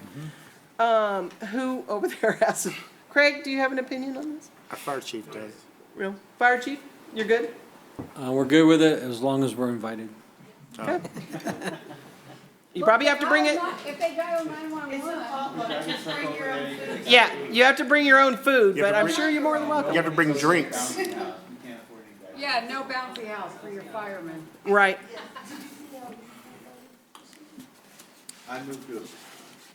I move to approve the road closure request. Second. It's been moved and seconded to approve the road closure request. All in favor? Aye. Any opposed? With invites. Oh, Aye yeah. with invites. Well, the time and the place is here, so it's like, That's great. You can crash it. yeah. They can tell us no. Thank you for that. You told us the day and time. Thank you. Are you having live music? We're, well, not live music yet, but we're gonna get a bunch of inflatable water slides. Ooh, I'm a jumper. Yeah. That'd be fun. There was one up at the park on Sunday, and all the adults said they had more fun than the kids. On Jumping House? No, a water slide. Oh, nice. Nice. Great. Thank you very Okay. much. Have fun. All Yeah. right. Consent agenda. I will make a motion to accept the consent agenda. I second it. It's been moved and seconded to approve the consent agenda. All in favor? Aye. Aye. Any opposed? And there was nothing removed from the consent agenda. We didn't have any of our reports. Oh. Oh, I was going to question it, but I knew Sandy knew what she was doing. Special meeting. I didn't even notice. I did because I had something to say and I had it all written down. I wrote my stuff down, and I'm going, what happened? Can we do it now? Yeah. All right, Ken, you can go first. Oh, I just had two You don't have to say announcements. anything. One that now that my audience is gone, but the senior lunch is back in operation at the community center. We've had a slow go a little bit, but we're up to almost 50 lunches served on Monday, which was a move up. And we also started introducing bingos, which will mean another move up. They just love to gamble. And exercise, And exercise, I think, in 2 weeks. I think so. Yeah. And then the other thing is we've had the farmer's market ongoing, but we did have our first showing of vegetables, which was kind of exciting just for me, but, so it's starting to roll pretty good with some, we had about, I think, 6 or 7 vendors this time, so. It's a little slow, but we'll move it forward. Well, it's only our first year. Is so that date again on Saturdays? Saturdays from 10 Saturdays to from 1. 10 to 1? 10 to 1, and I should also note that there's live music every Saturday morning, and even though it was 100 degrees, it was nice and cool in the shade. And we have vendors selling products there too, or sharing products, right? Yeah, there's a couple vendors there. There's coffee, chocolates, Plants. Great. plants. Soaps, soaps, lotions. Lotions. What else? Oh, meat. Meat? Yes, meat. If you're a meat eater. It was good. I'm a practicing vegetarian. It was very good. We're not. Do A wishful vegetarian. you have anything? Yes, I do. First of all, they're not here anymore, but we want to really thank all the firemen. And Oh, those are here. Steve can pass it on to everybody that came to Weed, that came and helped us get through the lava fire. I know a lot of people had some PTSD, and I completely understand. We had a lot of firefighters at the community center sleeping on, they worked all night and then came and slept on a hard concrete floor during the day with people slamming the doors in and out, and it did not seem to affect them one bit. That's how tired they were. So we know how hard they were working. Right Call now. Phil and have him get that thing out so I can Yeah. start selling insurance again. Right now, I have a group there who are feeding the Union Pacific crews that are fixing the railroad and the bridge at Hotlum. And originally, it was a 30-day contract, and it's already been extended to 60. And so he feeds 100 people a day, or 100 people a meal 3 times a day, and delivers out to the site. Dinner's at midnight, if anybody's up and you want dinner. What are we having? I have no idea, but it always smells good over there. Okay, so as everybody knows, we had no Carnivale last weekend. And so the Carnivale committee got together last Thursday night, and we have decided to put together a mini something. We are calling it Fun in the Sun in 2021. And it will be August 27, 28, 29. We will have the bocce, horseshoes, and hopefully softball tournaments. I believe we're gonna still have live music, and we'll have some food vendors. So that'll put you. Oh, that's right, we're combining it with the car show. Car show. So the car show would have been that weekend anyway downtown, so that is being moved up to the Bel Air Park. Nice. Okay, so if, unfortunately, school will have already started, so we don't have time to squeeze in the junior kids. But I think we kind of batted around the idea of letting the kids play with the adults. But the women's side of the tournament is completely sold out already. So hopefully those that were going to play will be able to play that weekend. Did you advertise in Anderson? We don't have to. I mean, because we get so many people returning. And I think that's it. Okay. I just have one thing, Mr. Mayor. And when I mentioned to you, I was just observing the triangle. It's complete, great effort and quickness, and then I saw sprinklers. My mom used to work at the Y for 30 years, so I'm very well of that area. But I did see something I mentioned to Sue that she says you can address. There was two people there with dogs. They didn't have any bags. They were doing their business like, you're not going to mess this up. So to do something like that, we want to keep it contained correctly. So I know she just mentioned we're going to look at something, so I don't want it to get messed up. That was a beautiful effort, and I went by today, it's so green and it looks so wonderful right there. I just hope we don't lose that look. I was hoping we'd have automatic sprinklers that would come on every time. I was thinking as we had, Motion at sprinklers. Heritage Park, we have the bag container and a sign. Maybe just do that, and have They don't people. use them.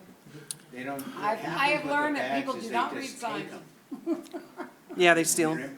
Well, it's really nice and really landscape's so nice. I hope the effort that the Rotary Club and the volunteers everyone does not be disregarded. The Rotary Club. The City of Weed, the Rec Department. All of them, And the the Rotary listing. Club. And the kids And the kids. from the work crew. Yep. It was just a beautiful effort. I went there one morning and it was halfway done, and I went back and it was finished. It's great. I like to see that effort. It's Good a job. lot bigger than what you thought it was. Yes, isn't it? Yeah. yes, it's great, so. The only thing I have. No, Oh, yeah, then we get graffiti. No. People sleeping. no picnic table. We're gonna Bob, do you have something, anything? Thank you, Stacy. Yes, I just, real short, I'm going to, next meeting, though, I want 5 minutes. But real quick, I missed the last meeting, and we had a proclamation for one of our members, community members that are deceased, Jim Gabetta. Jim Gabetta was a standout as far as a community member. He withstood a lot of pressure. He withstood a recall and still was sleeves rolled up in doing what he could do for his community. He was somebody that could commit to something, and when he committed to it, he was all in. And he will be the community, and he was the community historian. One of the real shames of our, it was a real shame that his house burnt during the fire and he lost everything. But this man still, he still had the spirit of a 20-year-old or 25-year-old. And also, I'd like to mention Von Dillman. Von Dillman was somebody that came into our community, and I have to admit, he was a little too early for me to understand what he had to offer. And his contributions were first class. Be it for redoing the Black Butte, he made the Black Butte into something that certainly isn't there today. But what he did with Meadowbell Creamery, everything he did was a class act. Matter of fact, we're talking about our logo today. That logo, our arch, that was Von Dillman. That was Von Dillman. And he had the tenacity and the courage to take on the conventional thought of, well, we don't want change. And the status quo is fine. And we know that's impossible. We're never going back, and the status quo doesn't exist. We're moving forward always. We have to move forward. But Von be missed, and I think that I really believe that his contributions are going to be seen for many years to come. He was a class act. Thank you. I agree. That's a good 5 minutes. Thank you. I got 5 Good 5. I don't have anything because he talked about the farmer's market, and Stacy talked about the triangle not being a toilet for animals, and summer lunches for the kids at Bel Air Park by the pool from 11:30 to 12, Monday through Friday. And that's all I have. I would also like to thank you two. I think have a lot to do with the fire crews around here. So hats off. Nice to job. you. Good work. Thank you. I like firemen. Yeah, I enjoyed it. What can I say? We're gonna tell Scott. Some people I don't- say, don't- Some people say you like them too much. I know. He wants me to like golfers. Justin. Really? Nothing? How come we don't have in the newspaper anymore the booking section? Because nobody goes to jail. No, when we started doing the bookings, there were certain defense attorneys that were requesting their clients' names be removed. The county still does it through the Siskiyou Daily News, but we stopped doing it in the Weed Press just because we got tired of the back and forth with certain defense attorneys. It just was not worth the time. I don't think Mount Shasta's doing anything. Well, and the rules have changed since that time as well. So if somebody is charged with, say, 3 counts and they're only convicted of 1, and they're 3 separate crimes, say they've been arrested 3 times, the 2 other ones technically aren't arrests any longer. They become detainments. So there's also that question too, so. It's the same people all the time, so. Do you know if the court case thing stopped working? I've been trying to do that the last 2 days, yes? And it's not accessible. I was actually looking at it today. I think they may be updating it to a newer version, but yeah, it was down today. Okay. Thank you for closing the road down there in South Weed. Did you put up the sign? No, not that one. Not the gate, the other one. No? Vista? That's right there by the stop sign? Yeah, it's fine. I know, it's a nice sign, I like it. Someone's got a comment. Emily? She won a strongman contest. She did? You almost balanced the book. Nice. yeah, I did first, and Nice. this will also be my last council meeting as,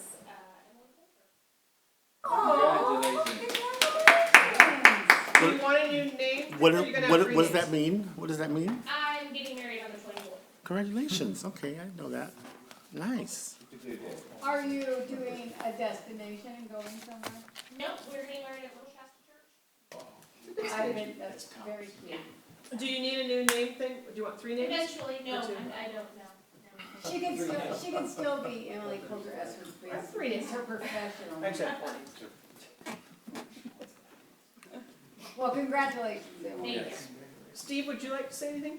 I do have a whole page, but they won't let me say. I wanna go home. He has to pick just one. 7:30. I have a whole page, I have a whole page. Okay. I have a few things. Sorry, everybody. But we do have, thank you for allowing us to hire the temporary part-time employees. With that, we have 3 sleepers now. Only one of them that works at CAL FIRE. We're getting another one this next month. And we have 3 volunteers. So our rank and file is increasing, which is good. One of our new sleepers, Jeremy Castaneda, along with Chief Carter here, were returning from a call when they thought people were waving at them, but they were actually flagging them down. And their 12-year-old child was not breathing. So Jeremy jumped out of the truck, and I'm just paraphrasing here because I wasn't on the call, but he jumped out of the truck. He is an EMT. He started CPR, did about 5 compressions, and the child woke up. Wonderful, wonderful. So it wasn't breathing, had no pulse, so he had his first save. And that's pretty awesome. He couldn't be here tonight, but we'll look that up. I'm gonna look that up. But we used to be able to give a CPR award from American Heart, but I think they stopped it, but I'm looking it up as we speak. We'll make some. Yeah, Warm and fuzzy, I like We'll make our own. and, We use the city logo. right, we'll give them something. Yeah, it's not adult activity. Brian and I talked to the students at the college, at the Upward Bound program. We also showed them the fire engine. We're gonna do it again here in a week or so. It was pretty fun. They had a lot of, we showed them everything on engine 1211, they loved it. No, high school students. Yeah, Yeah, we're going there in Technical with August. them at all. August, yeah. We're going there in Show August. them your uniform, your badge, and a hat. Yeah. Yeah, it was pretty fun. We had a good time. We also, with our new employees, we did CPR, first aid training, wildland training, driver operator training, hose poles, all that stuff, so. Heavily involved in the lava fire. We did, Gary and I, one of our new part-time guys, we were on the fire the first day, I believe, maybe the second or third day, for 16 to 18 hours on engine 1210 as a structure protection in Carrick. So we spent the night in the engine and then moved to the trailer park just to save houses. Came back from the fire, and then Chief Carter took a crew out. Actually, the first day Jeremy came, boom, he's on fire. He was out on fire with Chief Carter. And they were gone. How long were you guys gone? A couple weeks? We were assigned for 6 days. 6 days with 1212. Was this the first day of the fire or when the change of leadership happened? Which ones? When it changed. Came to Highway 97. Yeah, when it changed. That's where we got called. It was on the strike team with CAL FIRE. So it was a pretty good experience for me to sit out there with Gary all night. It's fun.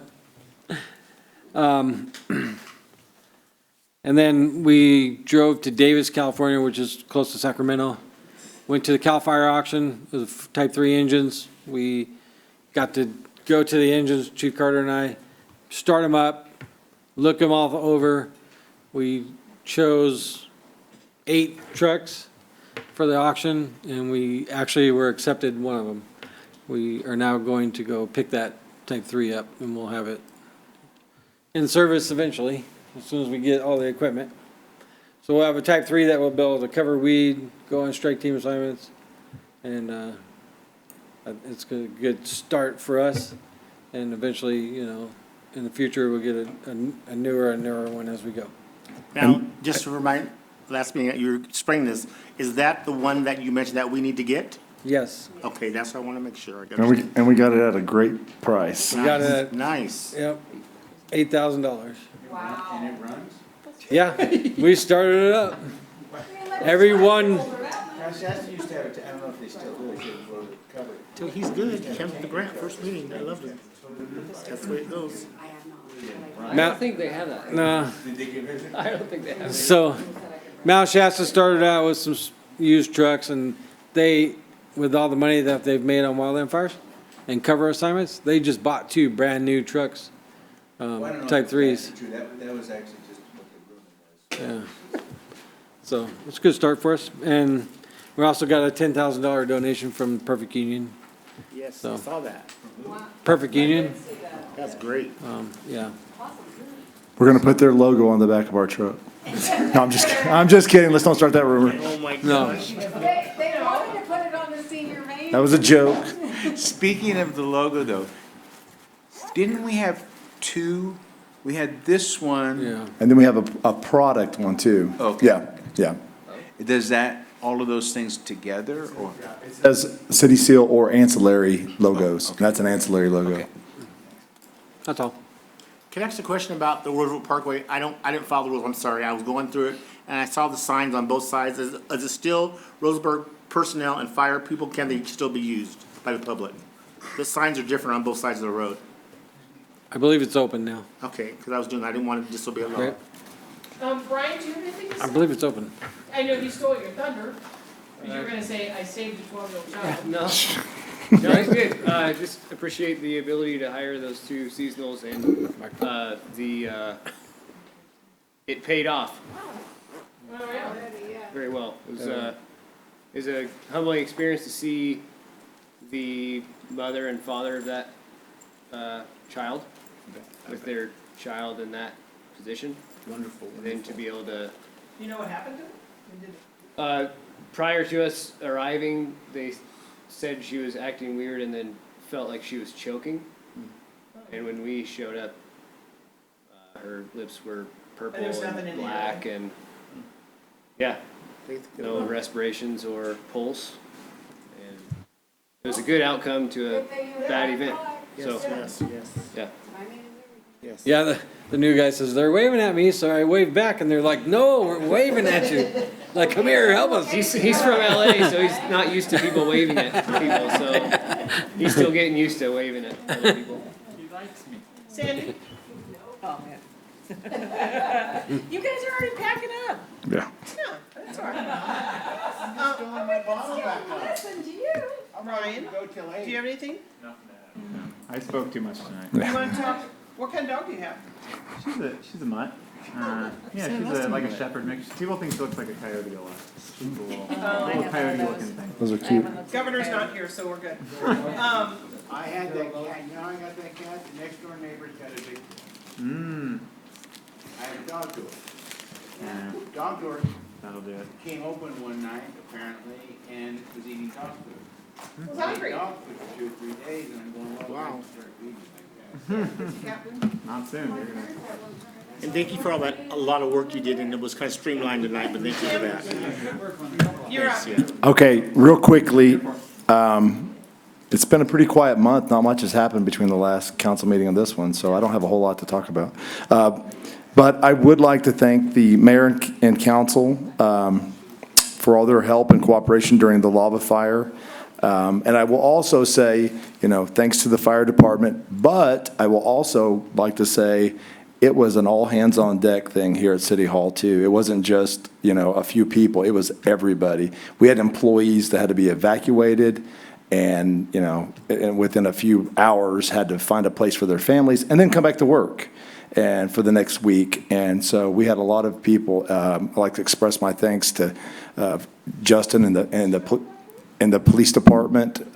They were very, very helpful that week. I mean, Justin was there every single briefing, every single thing that was going on, and on top of the law enforcement meetings, and there was a lot of long days there, but, and Craig's crew for keeping water, which was pretty important, and monitoring the water during the thing with all the tenders coming in and hooking up 3,000 gallons at a time on hydrants they shouldn't have been doing it on. So anyway, but we got that resolved. We didn't run out of water. That was good. All the folks in administration, finance, everybody, it was a team effort. And like I said, I've been through a lot of, coming from Oklahoma, we lead the country in disasters.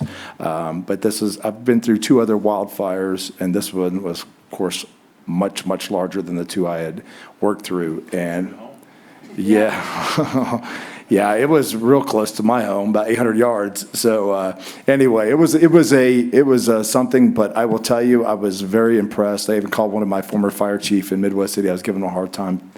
I said, you need to get your bunker gear and get out here. We need some help. And he said, I will tell you this. He said, I've been around CAL FIRE and the state of California with some of their stuff. And he goes, there's nothing like it. I mean, when they all come together and converge, it's pretty incredible. And he just had to go out to the college and see what was going on with all these things. I mean, it was very impressive. They set up a little city, so right here in our town. So anyway, but I just wanted to thank everybody that, like I said, council and all the staff.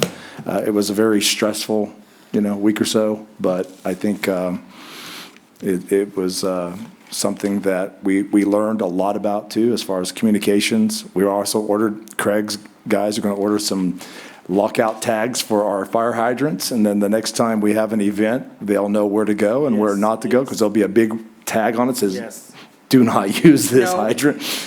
Our people like to have water. Yeah. So anyway, and communication, and I've sent the council out some stuff and talking to Justin and some of the other folks.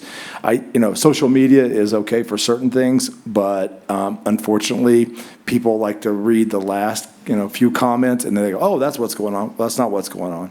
So what we're going to do, we're going to propose, and working with Sandy and our staff here, is we're just going to start, the next time we have an event like this, just have a daily page posted to our website. Nobody can comment, but there'll be phone numbers, there'll be links, everything that they need to know officially. That's what's going on, not just hearsay on social media. So there was a couple good websites. Yeah. But again, you had to go fish for them. those meetings. Yep. You didn't know where they were at. Yeah. But they were toward the end of it, like InstaWeb was like a week later, and people were saying stuff. Well, and Justin, the 211 system was great, but I don't think people understand the 211 system. I'll agree with you on that. Yeah, I didn't figure that out till at the end. When Team 14 left and we had I think they were Team 4, but. no. So when Team 14 and Team 1 came in, we had a debriefing there on the Team 14's actions, and like I told them, they had a tough situation where they're coming into a community that's gone through this before, and every move was being compared to CAL FIRE Team 4 from 2014. So that's a, those are big shoes to fill, and I will say there's a difference between CAL FIRE and the Forest Service. Whether you like it or don't, information flows differently. Yeah. And they're just different, structured differently. Right, Sure. Right. Their philosophy. And Tim and I, by the way, were not invited to the room with the governor. We just went. We crashed. Right, we just crashed it, and when they all walked in, we walked in too and sat down. No, and they didn't, I don't know why, but. But you guys are in the article. That's the most important. The news Well, I went know. out with your name in it. But he talked to us more than he talked to them. So it probably wasn't of his doing, and whoever orchestrated the whole. Oh, those people didn't want us in there. Particularly. Okay. Ryan doesn't have anything to say. He talked about his dog. Can I make a motion that we? Oh, I was gonna do that. Moved and seconded, all in favor? Agreed, yes. 7:30. That's what it is, thank you. Should I write this up? That's my water. No, just condensation. Is there a tissue over there or something I can wipe this water with? Oh, he was using it.